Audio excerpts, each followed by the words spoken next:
नमस्कार दोस्तों, मैं हूं आपका फाइनेंशियल दोस्त। दोस्तों, आज के अपने इस वीडियो में हम बात करेंगे आईसीआई प्रू के मैन्युफैक्चरिंग फंड के बारे में।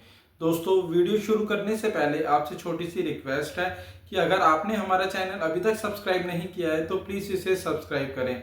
दोस्तों, हमारी कोशिश रहती है कि हम आपको सरल शब्दों में पूरी जानकारी दे सकें। तो दोस्तों, आज का अपना वीडियो शुरू करते हैं।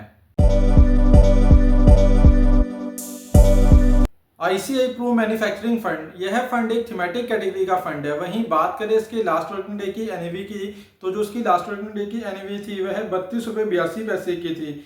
वहीं यह फंड एक ओपन एंडेड फंड है। ओपन एंडेड बेसिकली वह फंड होते हैं जिसमें आप कभी भी इन्वेस्टमेंट कर सकते हैं और कभी भी विड्रॉ कर सकते हैं।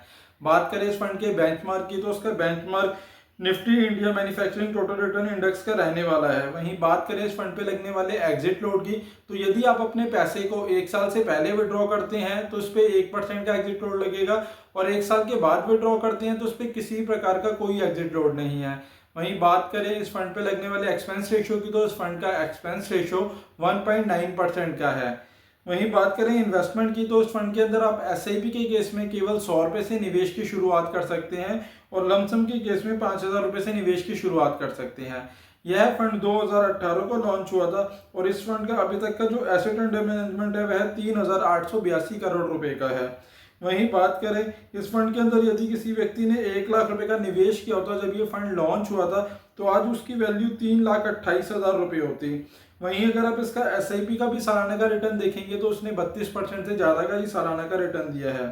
वहीं बात करें इस फंड के पास्ट रिटर्न के बारे में, तो इस फंड ने पिछले 1 साल के अंदर लमसम के केस में 58% से ज़्यादा का रिटर्न दिया है। वहीं 2 सालों के अंदर 38% से ज़्यादा का रिटर्न दिया है। 3 सालों में 27% से ज़्यादा का रिटर्न दिया है, और 5 सालों में 24% से ज़्यादा का रिटर्न दिया है। वहीं अगर हम इसका कंपैरिजन कैटेगरी वाइज रिटर्न से करते हैं, तो इसने पिछले 1 साल के अंदर 37% से ज़्यादा का रिटर्न दिया है, 2 सालों में 24% से ज़्यादा का रिटर्न दिया है, 3 सालों में 16% से ज़्यादा का रिटर्न दिया है, और 5 सालों में 17% से ज़्यादा का रिटर्न दिया है। तो आप देख सकते हैं कि इस फंड ने हर एक साल अपनी कैटेगरी को बीट किया है। इस लिहाज से निवेश के लिए अच्छा ऑप्शन हो सकता है। वहीं बात करें इसके एसआईपी के सालाना रिटर्न की, तो उसने पिछले 1 साल में 76% से ज़्यादा का रिटर्न दिया है, 2 सालों में 57% से ज़्यादा रिटर्न दिया है, 3 सालों में 41% से ज़्यादा रिटर्न दिया है, और 5 सालों में 36% से ज़्यादा का रिटर्न दिया है। वहीं अगर हम इसका कंपैरिजन कैटेगरी वाइज रिटर्न से करते हैं, तो उसने पिछले 1 साल में 39% से ज़्यादा रिटर्न दिया है, 2 सालों में 31% से ज़्यादा का रिटर्न दिया है, 3 सालों में 23% से ज़्यादा रिटर्न दिया है, और 5 सालों में 22% से ज़्यादा का रिटर्न दिया है। तो आप देख सकते हैं कि इस फंड ने चाहे एसआईपी हो या लमसम, दोनों ही इसके अंदर इसने अपनी कैटेगरी को बीट किया है। इस लिहाज से निवेश के लिए अच्छा ऑप्शन हो सकता है जिनका भी नजरिया कम से कम 5 से 7 साल का है और वह थीमेटिक फंड की रिस्क को समझते हैं। बात करें फंड मैनेजर की, तो यह फंड 2 फंड मैनेजर के द्वारा मैनेज किए जाते हैं। पहले है मिस्टर अनीश और दूसरे है मिस्टर ललित कुमार के द्वारा फंड मैनेज किया जाता है।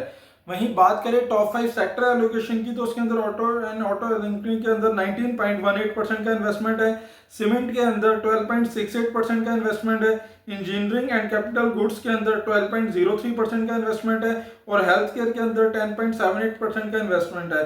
वहीं मेटल के अंदर 10.69% का इन्वेस्टमेंट है।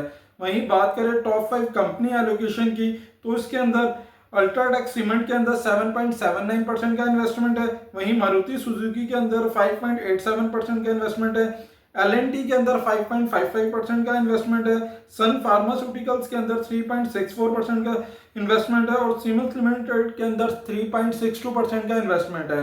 बात करें ओवरऑल इन्वेस्टमेंट की, तो इसके अंदर सबसे ज्यादा पोर्शन लार्ज कैप के अंदर इन्वेस्टमेंट किया गया है। लार्ज कैप के अंदर 55.14% का इन्वेस्टमेंट किया गया है।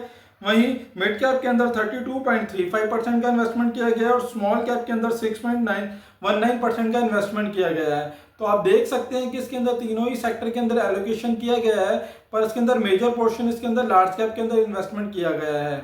वहीं दोस्तों, इस फंड के अंदर अगर आप इन्वेस्टमेंट की सोच रहे हैं तो एक बार अपने फाइनेंशियल एडवाइजर से सलाह जरूर ले लें, और आपका नजरिया कम से कम 7 साल का हो तो ही आप इस फंड के अंदर निवेश की सोचें, क्योंकि यह एक थीमेटिक कैटेगरी का फंड है, तो उसके अंदर हाई रिस्क और हाई रिटर्न की पॉलिसी काम करती है।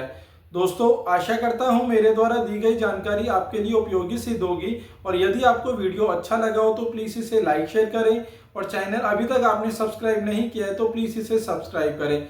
साथ ही साथ आपका कोई सवाल या सुझाव हो तो आप नीचे कमेंट बॉक्स में कमेंट भी कर सकते हैं। धन्यवाद दोस्तों।